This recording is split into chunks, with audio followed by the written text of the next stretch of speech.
नमस्कार दोस्तों, ज्योतिष का सफर एक नए एपिसोड के साथ फिर एक बार आपके सामने उपस्थित है। आप सभी को नरेश गांधी का सादर प्रणाम। ये हमारा 403वां एपिसोड है जिसका नाम है आयुष्मान भव। दोस्तों, आयुष्मान होने के लिए यह आशीर्वाद ही काफी है। आयुष्य किस मनुष्य का कितना होगा यह कहना मुश्किल ही नहीं, नामुमकिन है। फिर भी हमारे ज्योतिष शास्त्र में अल्प आयुष्य, मध्यम आयुष्य और दीर्घ आयुष्य के योग बताए गए हैं। अल्प आयुष्य 32 साल का, मध्यम आयुष्य 64 साल का और दीर्घ आयुष्य 64 साल के ऊपर का होता है। किस जातक जातिका को कितना आयुष्य मिलेगा यह हमारी कुंडली में बैठे हुए ग्रह तय करते हैं। आयुष्मान भव का आशीर्वाद किसे मिलेगा और किसे नहीं मिलेगा यह कुंडली के योगों से पता चल जाता है। आज हम इस एपिसोड में दीर्घ आयुष्य के योग जानेंगे। जरूरी नहीं कि दीर्घ आयु वाला जातक अपनी जिंदगी सुख में ही बिताएगा, क्योंकि आयुष्य जितना लंबा होगा उतना ही जिंदगी में दुख भी मिल सकता है। और नवग्रहों में शनि दुख और मृत्यु के कारक माने गए हैं, क्योंकि कुंडली में अष्टम स्थान आयुष्य और मृत्यु का होता है। किसको कितना आयुष्य मिलेगा यह शनि तय करेंगे। हमारा शरीर कब तक इस दुनिया में रहेगा ये तय नहीं है, लेकिन शरीर की मृत्यु होगी ये तय है। हमारे पूर्व जन्म के कर्मों के अनुसार ही हमें आयुष्य मिलता है। शनि को कर्म फल दाता कहा जाता है। मनुष्य हो या जीव जंतु हो, पशु पक्षी हो या धरती पर रेंगने वाले कीड़े मकोड़े हो, सभी शनि की कृपा से जिंदा रहते हैं। कुंडली में आयुष्य जानने के लिए शनि आपकी कुंडली में जिस स्थान में हो उस स्थान को लग्न बना दीजिए। बाकी के ग्रह जिस राशि में हो उसमें रख दे। आप आयुष्य के विषय में बहुत कुछ जानकारी हासिल कर सकेंगे। या जन्म के समय जिस जातक का जन्म आयुष्मान योग में हुआ होगा उसे निश्चित रूप से दीर्घ आयुष्य मिलता है, ऐसा समझना होगा। महीने में एक बार यह आयुष्मान योग अवश्य आता है। इस योग में जिस बालक का जन्म होता है उसे आयुष्मान भव का आशीर्वाद शनि से मिला है, ऐसा समझना चाहिए। आइए कुंडली में दीर्घ आयुष्य के योग कैसे बनते हैं इसे कुंडली के माध्यम से जानते हैं। वीडियो को लाइक करें, शेयर करें और हमारे चैनल ज्योतिष का सफर को सब्सक्राइब करें। धन्यवाद। हमने आपके सामने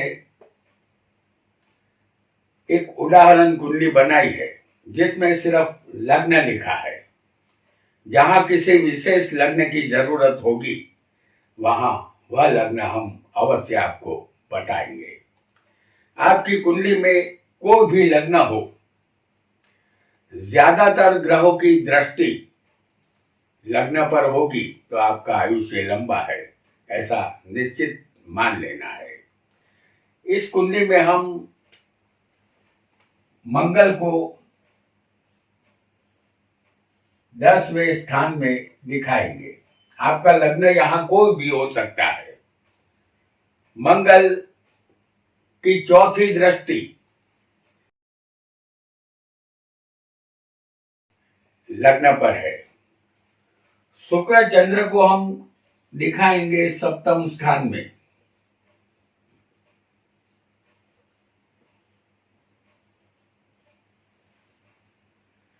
उसकी 7वीं दृष्टि लग्न पर है। गुरु होगा 5वें स्थान में, जिसकी 9वीं दृष्टि लग्न पर आएगी। और शनि होगा 11वें स्थान में, उसकी तीसरी दृष्टि लग्न पर आएगी। तो इस तरह ज्यादातर ग्रह यदि लग्न को देखते हो तो जातक को दीर्घायुष्य मिलता है और वह सुखी बनता है। आपकी कुंडली में ग्रह कहीं भी बैठे हो सकते हैं, ग्रह शुभ हो या अशुभ कोई भी हो, लेकिन ज्यादातर ग्रहों की दृष्टि लग्न पर होगी तो यह दीर्घायुष्य का योग बनता है। आइए एक और योग को भी यहां हम जानेंगे जो जातक हो या जाति का दीर्घायुष्य प्रदान करता है। आपका लग्न यहां कोई भी हो, शनि लग्न में हो और गुरु शुक्र कहीं भी केंद्र स्थान में होने चाहिए। पहला, चौथा, 7वां और 10वां स्थान केंद्र है। तो गुरु शुक्र केंद्र स्थान में हो तो आयुष्य लंबा मिलेगा। जैसे इस कुंडली में शनि लग्न में है और गुरु शुक्र को हम दिखाएंगे 10वें स्थान में। गुरु शुक्र यहाँ 10वें केंद्र स्थान में है। गुरु शुक्र किसी को चौथे स्थान में भी हो सकते हैं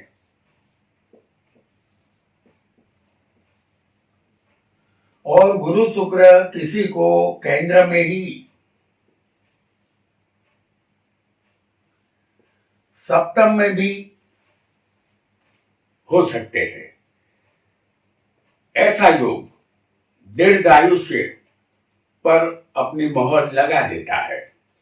गुरु शुक्र और शनि का केंद्र योग जातक को दीर्घायुष्य प्रदान करता है।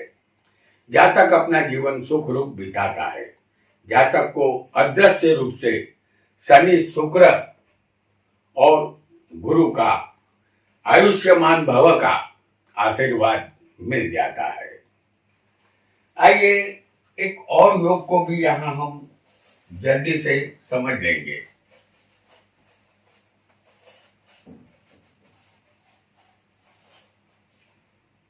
हम आपके सामने कुंभ लग्न की कुंडली ला रहे हैं।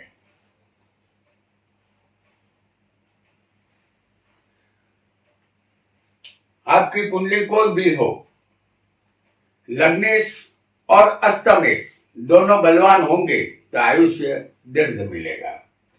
इस कुंडली में लग्नेश शनि है जो किसी भी स्थान में उच्च का बलवान होना चाहिए। लग्नेश इस कुंडली में शनि है क्योंकि लग्नेश हमारे शरीर का मालिक है। लग्नेश को हम दिखाएंगे 9वें स्थान में।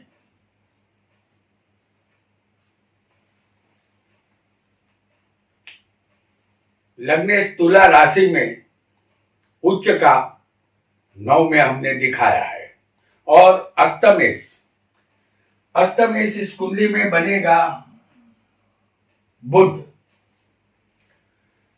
अष्टमेश यानी 8वें का मालिक भी कुंडली में कहीं भी बलवान होना चाहिए। इस कुंडली में अष्टमेश बुध है जिसे हम 8वें स्थान में ही आपको दिखाएंगे। यह बुध 8वें ही उच्च का बलवान होगा।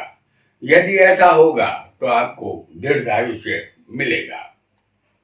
आपको अपनी कुंडली में जो ग्रह लग्नेश बनेगा उसे समझना है और जो अष्टमेश बनेगा उसे समझना है।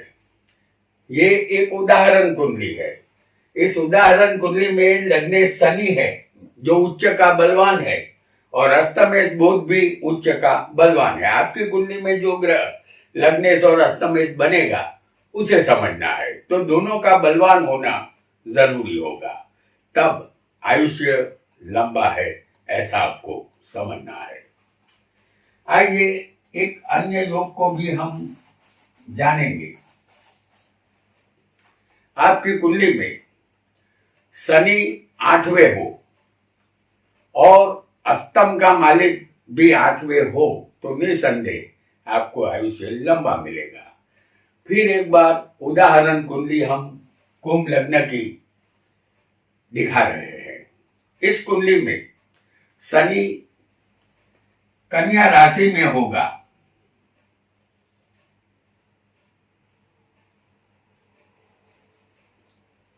जो 8वें होगा, और अष्टम का मालिक बुध, वह भी कन्या में अष्टम स्थान में ही बैठा होगा। यह बुध उच्च का 8वें है। आपकी कुंडली में कोई भी लग्न हो, अष्टम में शनि कंपलसरी होना ही चाहिए, और अष्टम का मालिक जो भी ग्रह आपकी कुंडली में बने वह शनि के साथ 8वें ही होना चाहिए।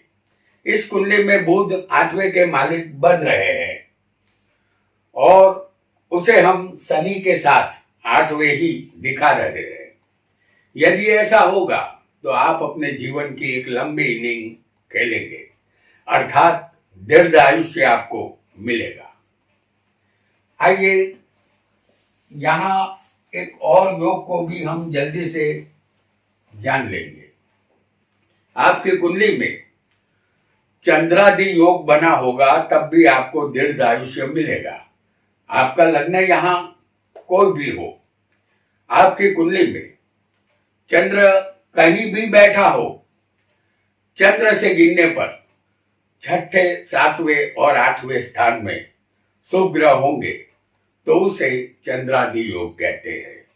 चंद्र को आपकी सुविधा के लिए हम लग्न में दिखा रहे हैं।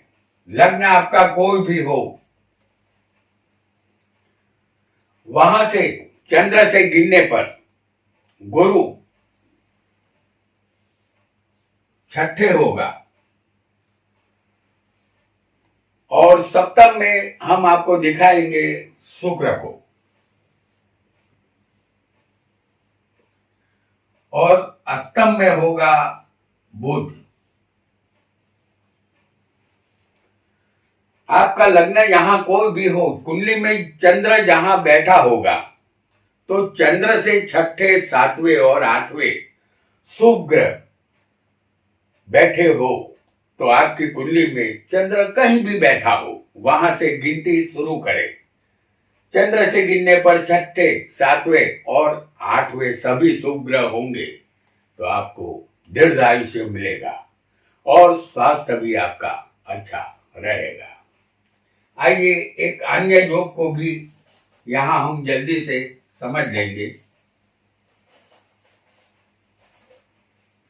आपकी कुंडली में जो ग्रह अष्टमेश बनेगा वह ग्रह कहीं भी बैठा हो उस पर शनि की दृष्टि होनी चाहिए। जैसे उदाहरण कुंडली हम आपको मेष लग्न की दिखा रहे हैं। इस कुंडली में अष्टमेश भी मंगल ही बनेगा, जो 8वें वृश्चिक में होगा। अष्टम का मालिक मंगल बनता है जो 8वें वृश्चिक में होगा, और शनि कुंभ में 11वें होगा।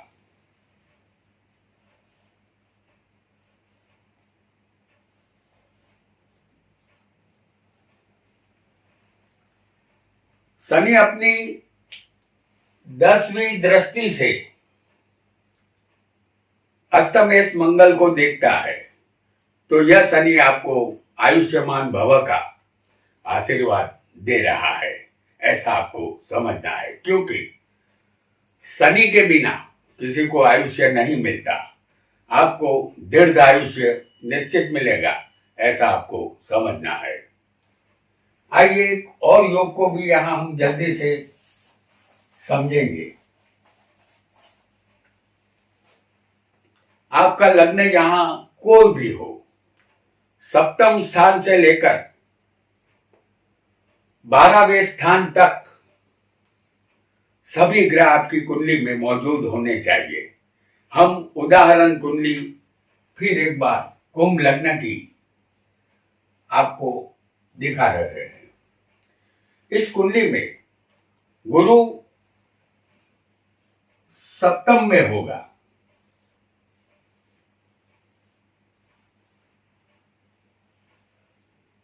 मंगल और बुध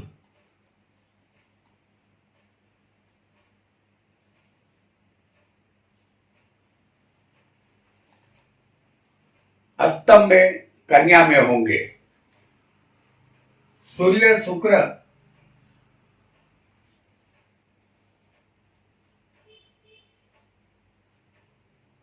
और शनि